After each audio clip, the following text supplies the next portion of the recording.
Assalamualaikum dan salam sejahtera.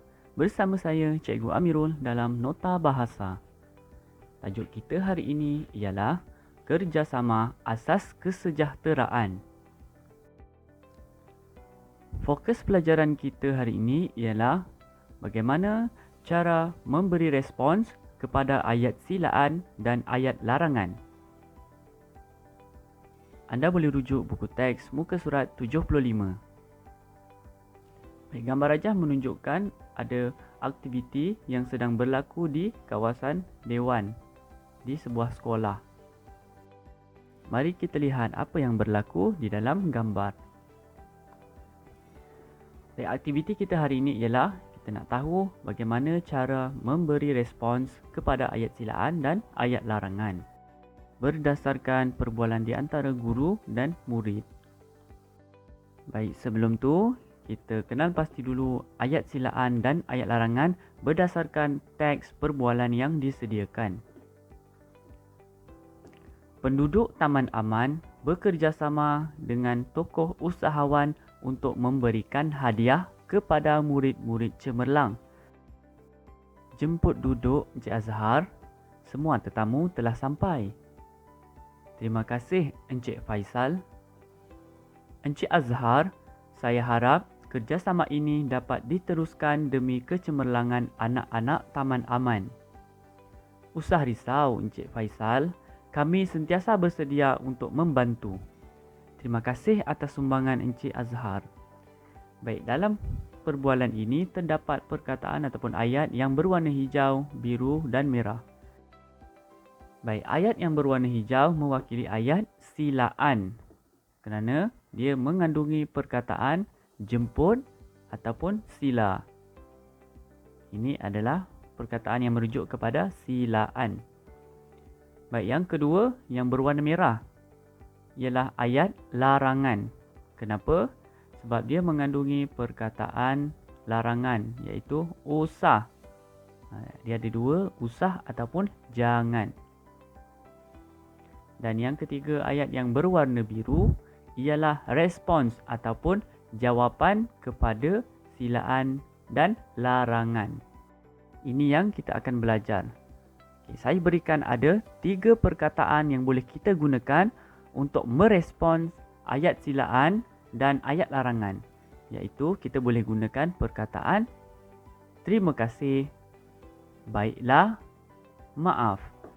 3 perkataan ini anda boleh guna untuk memulakan respons. Sama juga seperti respons yang telah diberikan ni, yang berwarna biru ni. Digunakan terima kasih. Baik, seterusnya kita teruskan bagaimana untuk merespons ayat silaan dan ayat larangan berdasarkan perbualan di antara guru dan murid. Murid-murid, sila duduk mengikut label nama pada bangku. Jangan duduk di tempat calon lain.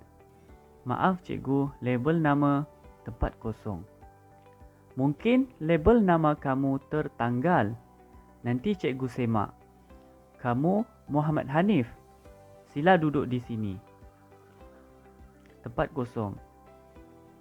Murid-murid usah berbual. Keluar dengan sopannya apabila nama dipanggil. Tempat kosong. Baik, 3 tempat kosong yang diberikan ini adalah ayat respons. Respons kepada perbualan yang sebelumnya. Baik, kita pergi respon yang pertama. Respons ini merujuk kepada perbualan yang sebelumnya, yang di atas. Baik, kita lihat ayat yang terakhir, guru. Kemudian kita lihat apakah yang berlaku kepada murid itu. Okey, kelihatan dia ketakutan. Sebab tu dia meminta maaf. Meminta maaf atas larangan guru. Jangan. Dia minta maaf. Jadi sambungan respon dia ialah label nama saya di mana?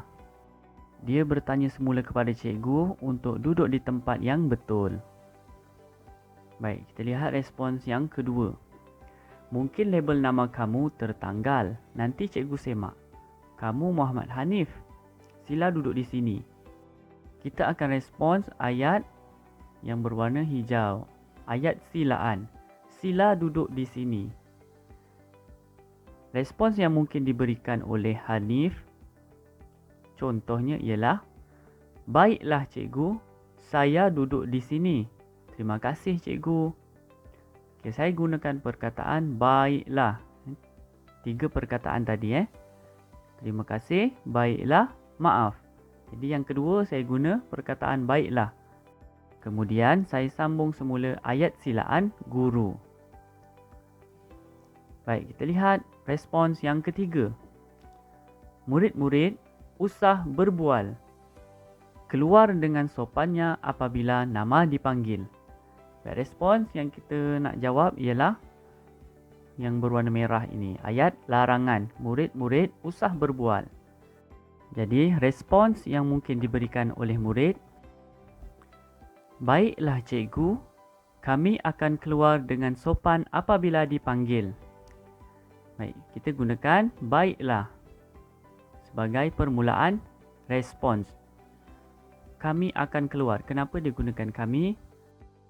Sebab kami ini merujuk kepada kesemua murid. Kami akan keluar dengan sopan apabila dipanggil.